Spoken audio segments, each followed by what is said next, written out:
Mesdames et messieurs, bonsoir. On se retrouve dans cette nouvelle édition de 22 heures. Voici les titres de ce soir.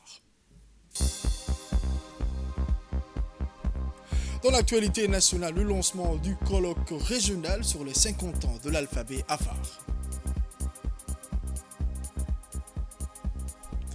Autre actualité nationale, la clôture d'un atelier de formation sur la transformation numérique.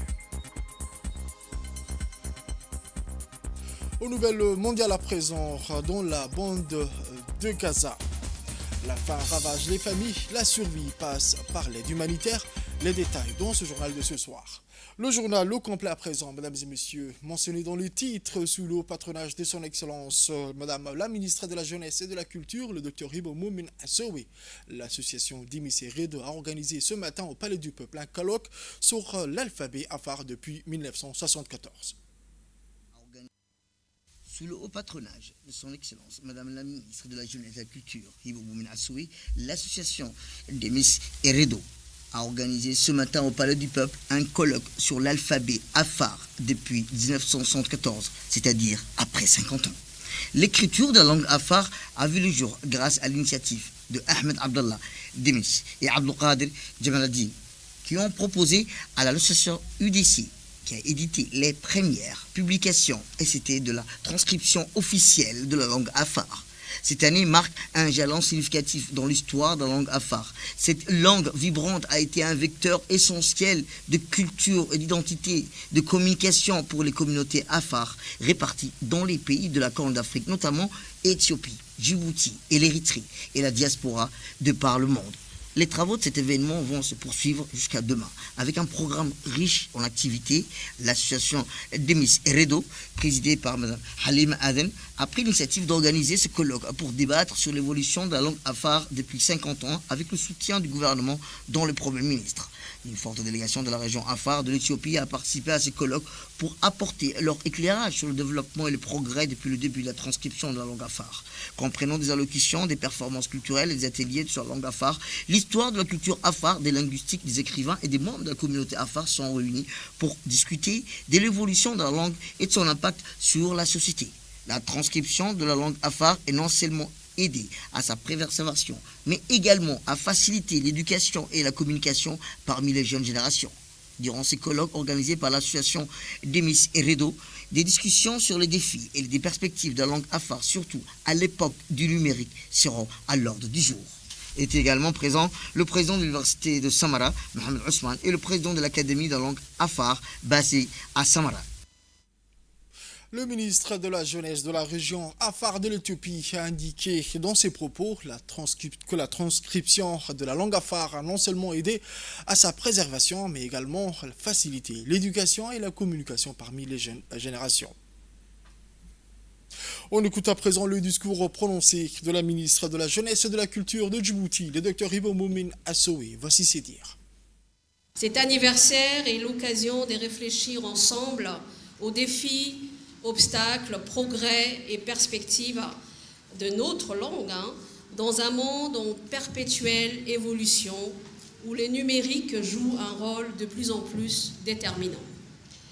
Je tiens à souhaiter la bienvenue à nos invités qui nous font l'honneur de participer à ce colloque régional qui nous invite à partager nos connaissances sur des thématiques importantes pour l'avenir de cette langue maternelle, comme le bilan de 50 ans de la langue afar entre défis surmontés et succès célébrés, la langue afar à l'heure numérique, opportunités, défis et solutions, la place de la langue afar dans l'éducation, un levier pour sa transmission et son rayonnement. Nos langues maternelles témoignent de nos capacités à atteindre l'unité dans la diversité qui est le ciment de notre cohésion sociale et notre force. La culture affermit notre identité, enracine nos aspirations qui se prolongent dans l'avenir et ouvre de nouvelles perspectives. Et nos langues maternelles, comme la langue afar, creusées du socle de notre patrimoine culturel, portent nos cultures dans toute sa riche diversité indivisible. Souvenez-nous que c'est en 1974 que deux jeunes intellectuels afar, M. Ahmed Abdallah Demis et Gamaldine Abdelkader Redo, ont pris l'initiative de transcrire l'afar en lettres latines jetant ainsi les bases de ce que nous connaissons aujourd'hui sous les noms d'alphabet d'Emis Reido. Leur engagement sans relâche, combiné à la mobilisation de la communauté, des associations culturelles et des personnalités djiboutiennes, a permis d'enseigner, de promouvoir cet outil essentiel pour préserver et valoriser la culture afar. Autre actualité de ce soir, le ministre de la Santé, le Dr Ahmed Roble Abdile et le président de la fondation GX, M. Lang Chun-Ying, ont présidé ensemble la cérémonie de signature d'un mémorandum d'entente entre le département de la santé et la fondation GX, une organisation non gouvernementale à but non lucratif basée à Hong Kong.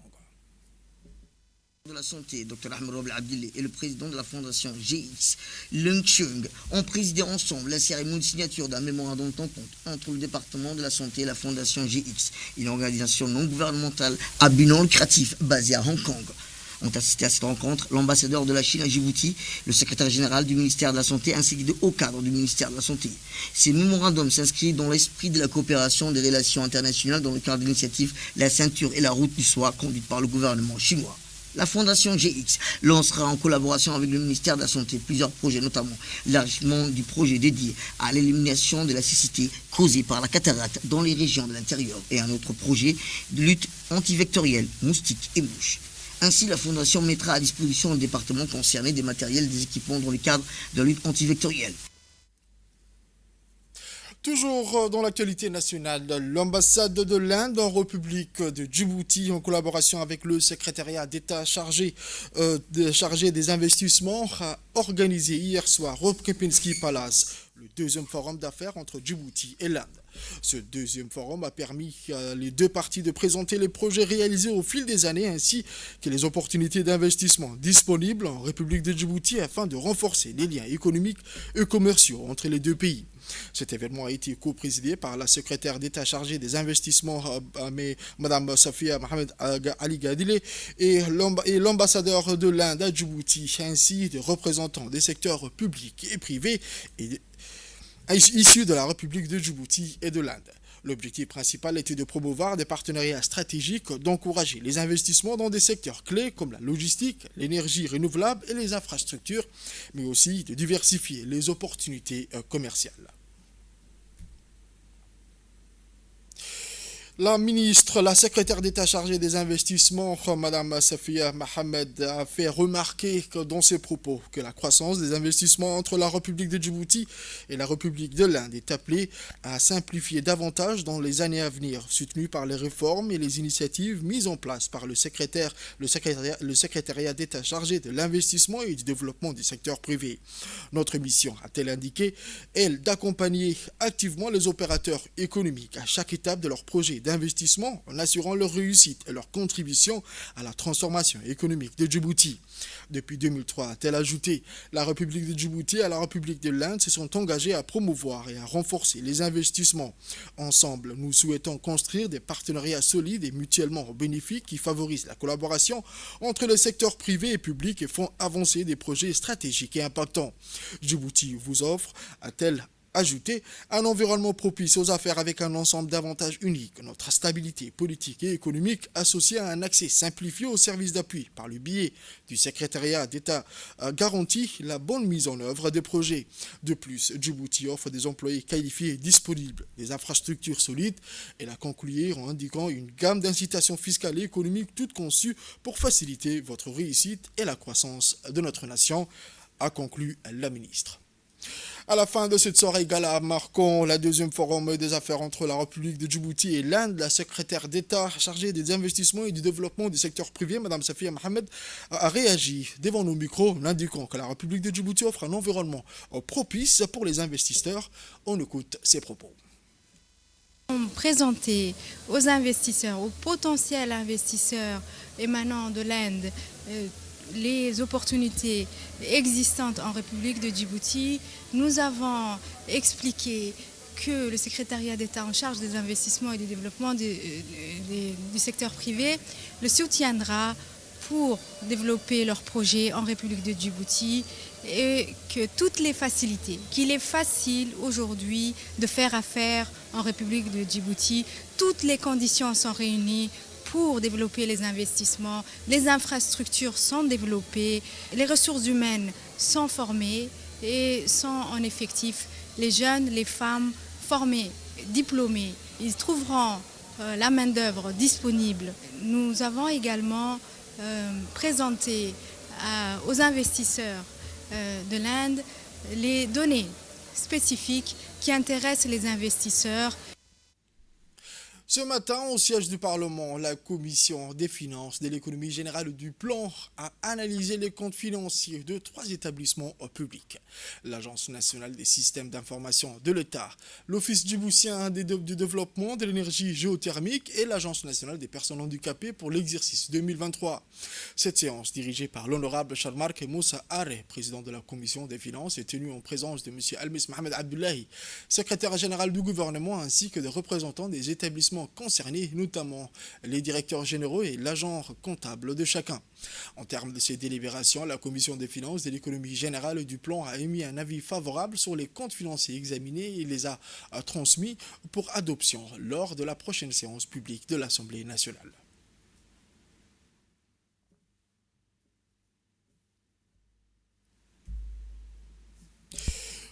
L'Institut national des statistiques de Djibouti a clôturé aujourd'hui une formation majeure axée sur la transformation institutionnelle et numérique dans le système statistique. Le reportage avec Samatar. L'Institut de Djibouti a clôturé aujourd'hui une formation majeure axée sur la transformation institutionnelle du numérique dans le système statistique national. Cette initiative s'inscrit dans le cadre des efforts du gouvernement djiboutien pour moderniser et de renforcer la qualité et l'efficacité des données produites, dispensée par des experts en statistique venus de Turquie. Cette formation a permis de partager des expériences et des pratiques reconnues à l'échelle mondiale. Leurs participants ont initié outils numériques modernes aux méthodes de collecte et analyse des données et aux normes internationales pour renforcer la transparence et la fiabilité des statistiques. Cette collaboration symbolise le rôle central des partenaires entre Djibouti, le TICA, la statistique de Djibouti.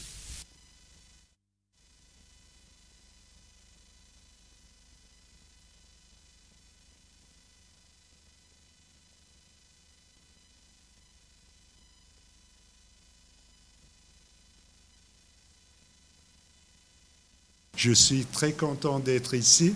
Je voulais vous visiter en tout cas. Ça me donne l'occasion de visiter une organisation qui est très importante pour Djibouti.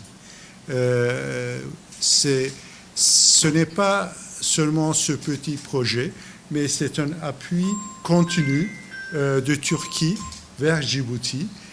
Comme on est des amis très serrés entre Turquie et Djibouti, du niveau présidentiel, M. Ismail Omar Guelleh et Erdogan, jusqu'à tous les niveaux.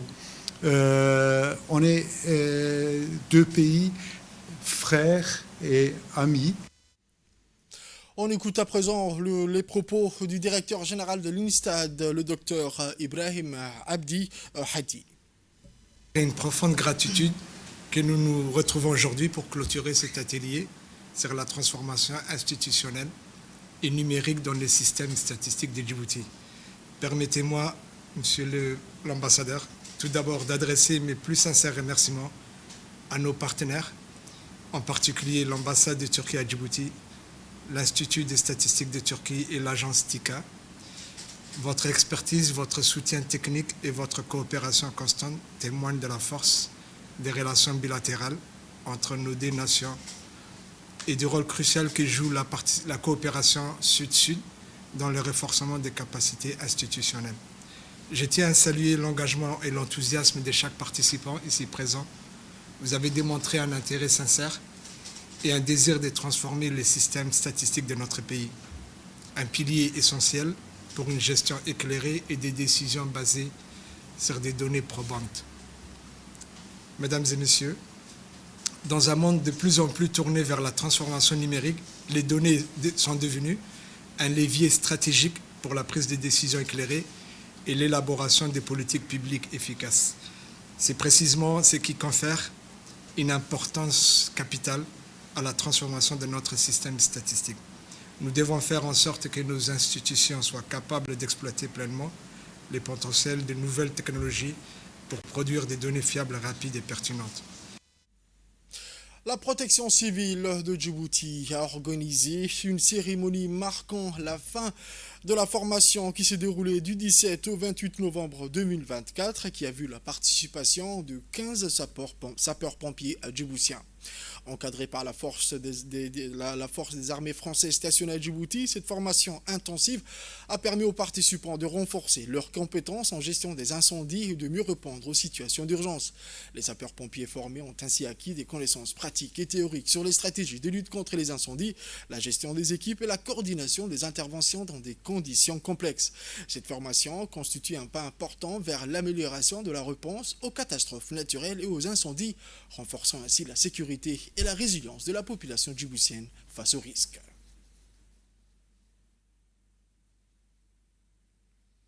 Permet de mettre en œuvre tous les jours cette passion commune qui anime les hommes qui sont habillés en rouge, partout dans le monde où il y a des hommes qui sont habillés en rouge ou en bleu, selon le moment de la journée, selon que ce soit en intervention ou à la caserne. Vous partagez la même passion, le même sens du devoir et le même sens du dévouement pour la population. Et c'est la raison pour laquelle le stage qui se termine aujourd'hui est un stage vraiment capital, important, vous l'avez bien rappelé, parce que c'est le stage qui permet à des hommes et des femmes en responsabilité sur l'échelon de manœuvre le plus important des pompiers de prendre les bonnes décisions pour gagner du temps et puis toujours mieux protéger la population et éviter des dégâts plus grands lorsque c'est du bâtimentaire, qui n'a pas forcément en jeu des vies. Mais évidemment, c'est un rôle très important qui est celui que vous allez endosser demain pour ceux d'entre vous qui achèvent cette formation avec le diplôme. Voici ensuite le directeur général par intérim de la protection civile, le colonel Abdelkader Abaïzid Moussa, qui a souligné l'importance de cette formation. C'est un plaisir que je tienne devant vous aujourd'hui pour célébrer la réussite de cette formation de chef d'agré incendie. Cette formation qui s'est déroulée du 17 novembre au 28 novembre a été un moment fort pour chacun des participants et pour nos institutions respectives. Elle a permis à 15 sapeurs-pompiers dévoués et engagés d'acquérir des compétences clés pour répondre aux défis toujours plus exigeants de leur mission, protéger, sauver des vies.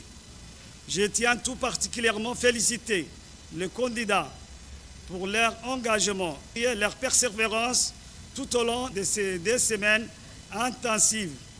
Vous êtes aujourd'hui mieux armés pour faire face à vos responsabilités, contribuer efficacement à la sécurité de nos communautés.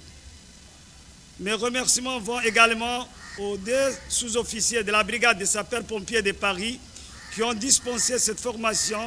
Votre expertise, votre rigueur, votre pédagogie ont été essentiellement pour garantir la qualité de cet apprentissage. Vous avez fait un travail remarquable. Nous vous en sommes profondément reconnaissants. Enfin, à vous, les diplômés, j'ai dit ceci, ce diplôme que vous recevez aujourd'hui n'est pas seulement une reconnaissance de vos efforts, c'est aussi une responsabilité. Vous êtes désormais les leaders de vos équipes, des chefs capables de guider, de former et de prendre des décisions cruciales dans des moments où chaque seconde compte. Et maintenant, au centre d'instruction navale du camp de Doralé, s'est tenue la cérémonie officielle de clôture de l'exercice multinational Bull Shark 25-1 en présence des hauts responsables militaires et de partenaires internationaux. Le contre-amiral Koubou, commandant adjoint de la Combined Joint Task Force Horn of Africa, a été accueilli par le colonel Waïs Omar Bogoré, commandant de la garde-côte djiboutienne, avant de passer en revue un piquet d'honneur. La cérémonie a réuni des officiers de la garde-côte djiboutienne, de la Marine nationale, de la brigade d'intervention rapide des forces armées djiboutiennes, ainsi que des officiers des forces américaines, françaises, espagnoles et japonaises. Le colonel Makai, directeur de l'exercice Bull Shark 25-1, a souligné l'importance stratégique de Djibouti et la nécessité d'une collaboration renforcée pour faire face aux défis complexes de la région. Le colonel Waïs Omar Bogoré a exprimé sa fierté pour les progrès réalisés au cours de cet exercice qui a permis d'améliorer l'interopérabilité entre forces, de tester les capacités opérationnelles en situation critique et de renforcer les partenariats internationaux. Il a salué les progrès réalisés en termes d'interopérabilité, de coordination dans les scénarios complexes et et de protection des vies humaines. Il a remercié les participants djiboutiens pour leur professionnalisme et les partenaires internationaux pour leur expertise et leur soutien, tout en soulignant l'importance des partenariats pour relever les défis globaux. Le contre-amiral Koubou a félicité les participants pour leur professionnalisme et leur engagement, rappelant l'importance de tel exercice pour garantir la stabilité régionale et renforcer les liens entre nations. Cette cérémonie s'est conclue par la remise des certificats aux participants en reconnaissance de leur dévouement et de leur contribution au succès de l'exercice. Une photo de famille a immortalisé cet événement qui illustre l'unité et la solidarité entre partenaires nationaux et internationaux au service de la sécurité maritime.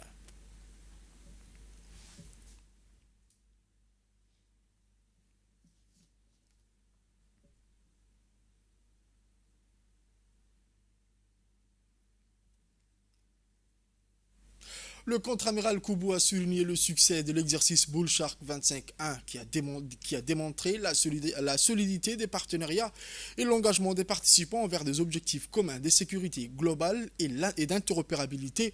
Il a mis en avant le travail d'équipe, l'adaptabilité et la détermination dont les participants ont fait preuve tout au long de l'exercice qui a permis de renforcer les capacités sur terre, en mer et dans les airs.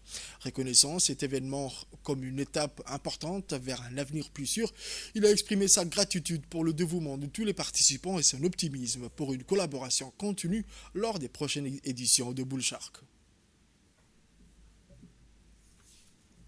Lors de la clôture de l'exercice Bull Shark 25A, le colonel Waïs Omar Bogoré a exprimé sa fierté et sa gratitude pour les accomplissements des derniers jours, mettant en avant la force de l'engagement collectif en faveur de la sécurité maritime et de la stabilité régionale.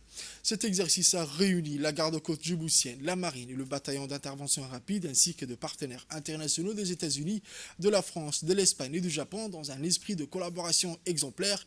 Il a salué dans ses propos les progrès réalisés en termes d'interopérabilité, de coordination dans les scénarios complexes et de protection des vies humaines.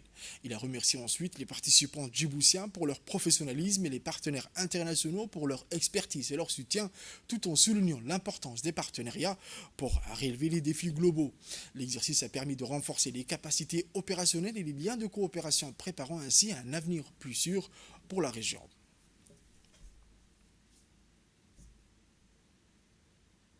Toujours dans l'actualité nationale, c'est dans le cadre de ces efforts continus pour promouvoir le développement et fournir une aide humanitaire.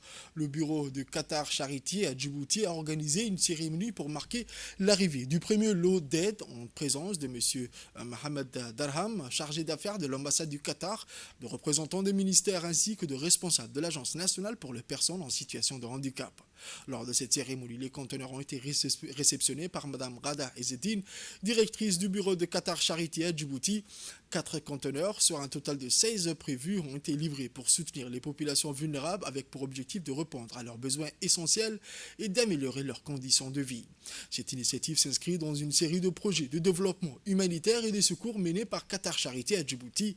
Les aides comprennent des matériaux de première nécessité tels que des moulins à grains, des machines à coudre, des fauteuils roulants manuels et électriques, ainsi que de tables scolaires pour les personnes en situation de handicap. En outre, ces aides soutiennent les secteurs de l'éducation et de la santé, tout en incluant des équipements spécifiques pour les personnes en situation de handicap et des moyens de subsistance. Cette démarche reflète l'engagement de Qatar Charity à poursuivre son soutien aux groupes vulnérables et à promouvoir un développement durable en accord avec la vision de l'organisation visant à renforcer l'action humanitaire dans les communautés les plus démunies. Il convient de noter que le bureau de Qatar Charity met en œuvre de nombreux projets variés allant des aides d'urgence et des saisonnières aux initiatives du développement, d'éducation et de la santé, en passant par des programmes de logement social et des parrainages d'orphelins. La générosité des individus à Qatar, du gouvernement de Qatar.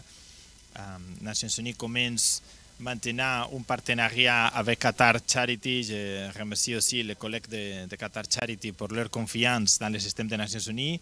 Et tout ce matériel, maintenant, on va travailler avec le gouvernement pour assurer que ça arrive dans les personnes qui ont les besoins, dans les écoles, et les femmes, etc., qui sont dépendants des différents types de matériaux.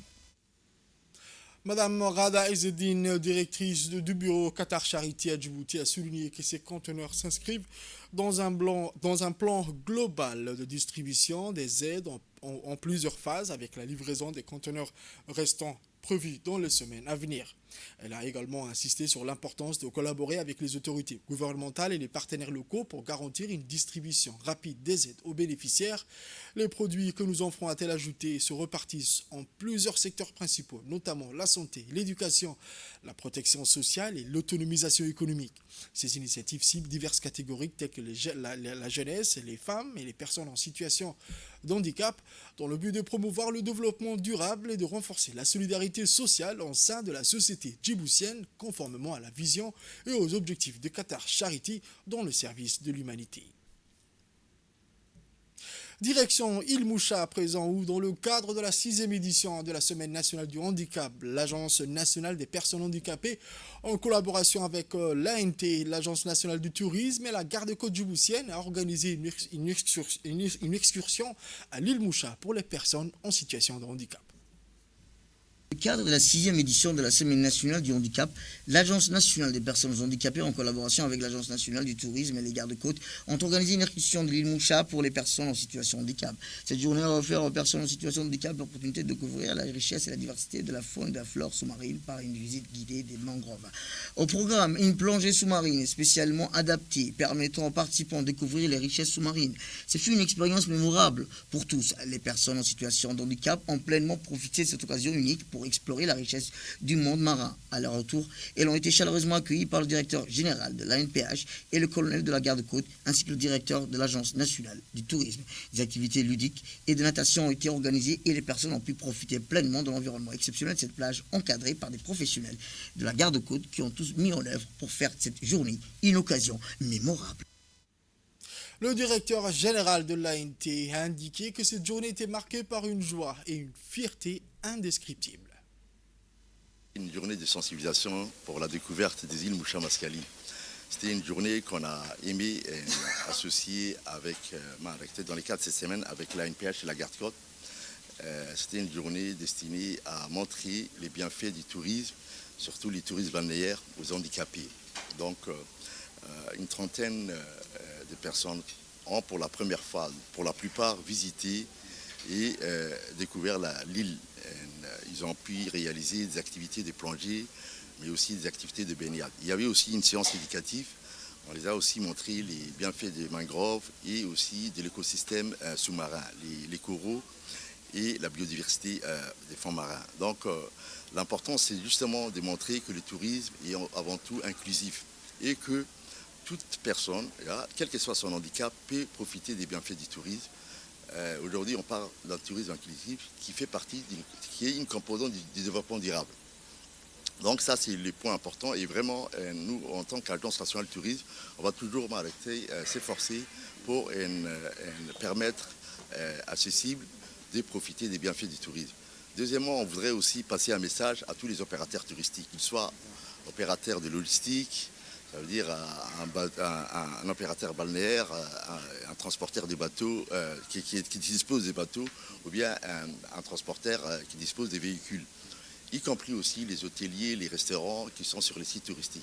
Ils doivent mettre en place des infrastructures adaptées pour l'accueil et l'accompagnement des personnes handicapées. C'est une obligation qui est prescrite dans les lois en vigueur à Djibouti et telle qui est définie par le président de la République. Donc c'est à nous maintenant de faire tous les efforts nécessaires pour permettre à ces touristes qui sont les personnes handicapées de profiter et de découvrir leur beau pays. Le directeur général de l'ANPH, M. Doualé Saïd Mahmoud, a pour sa part souligné que cette journée a offert aux personnes en situation de handicap l'opportunité de découvrir la richesse et la diversité de la faune et la flore sous-marine. Le directeur de Alé a indiqué également que cette sortie d'excursion promet d'offrir aux personnes une expérience enrichissante et adaptée à leurs besoins dans un cadre naturel et sécurisé.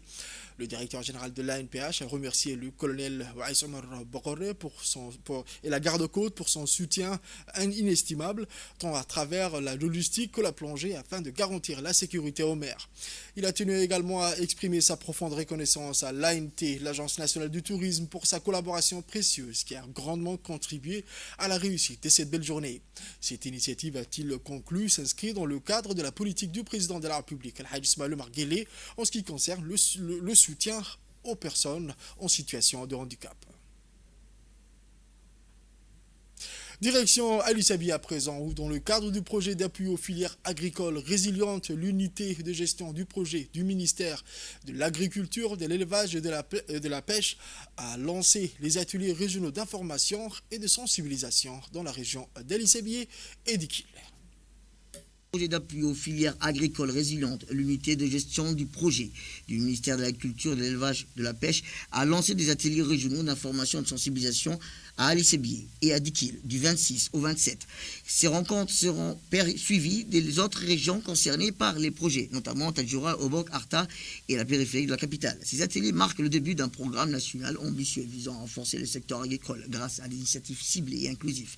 L'objectif principal de cet atelier est de renforcer la compétitivité et la résilience des filières agroalimentaires dans les régions, en informant et sensibilisant les producteurs agricoles, les investisseurs agroalimentaires ainsi que les autorités locales, régionales sur l'objectif des composantes des opportunités offertes par les projets phares. L'atelier d'Ali Sabi, ouvert ce matin, s'inscrit dans une série de rencontres régionales. Cette initiative vise à promouvoir une meilleure compréhension des actions du projet et des opportunités d'investissement et de développement pour les filières agricoles. C'est avec un immense plaisir et avec joie que je vous souhaite le bienvenu à cet atelier d'information et de sensibilisation du projet d'appui donc agricole résiliente qui s'appelle le phare.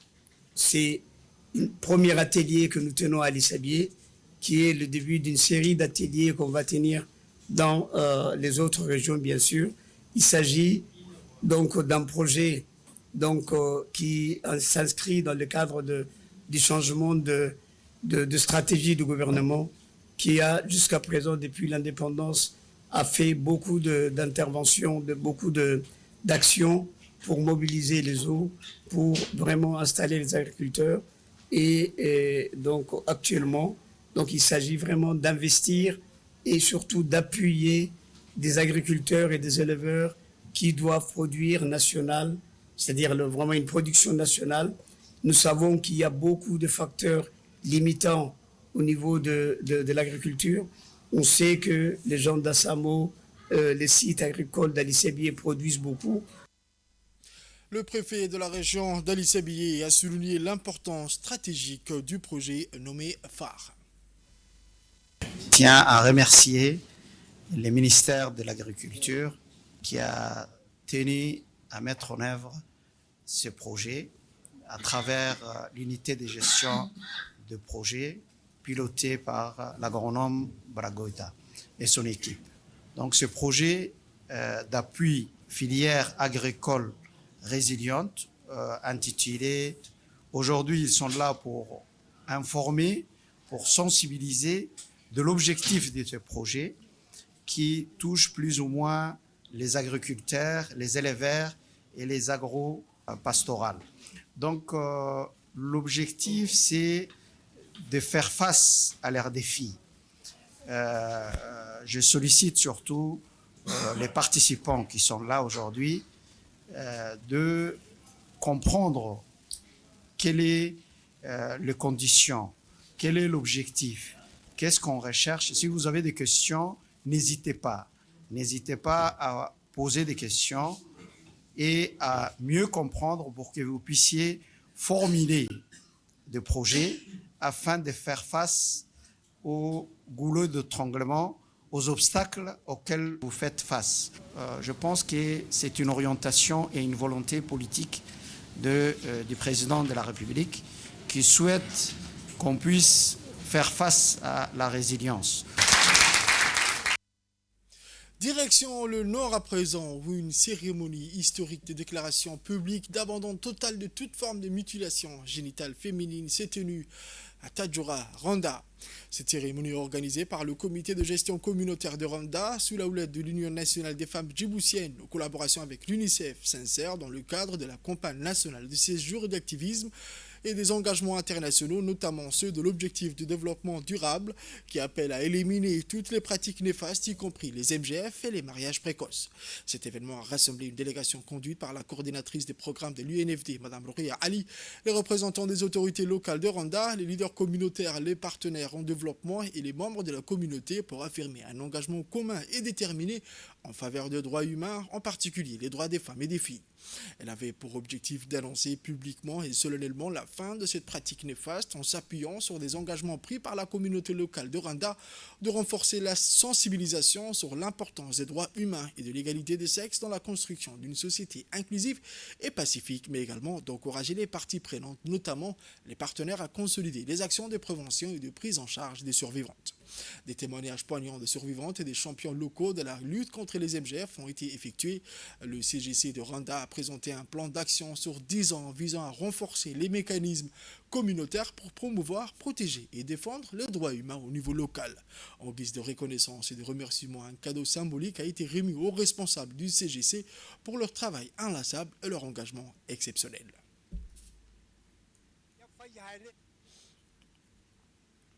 On écoute à présent les propos de la coordinatrice du programme de l'UNFD, Mme Rokia.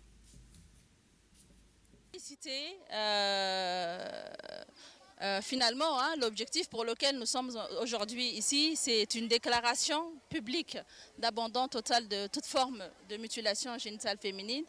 Donc, je tiens à féliciter l'engagement de la communauté.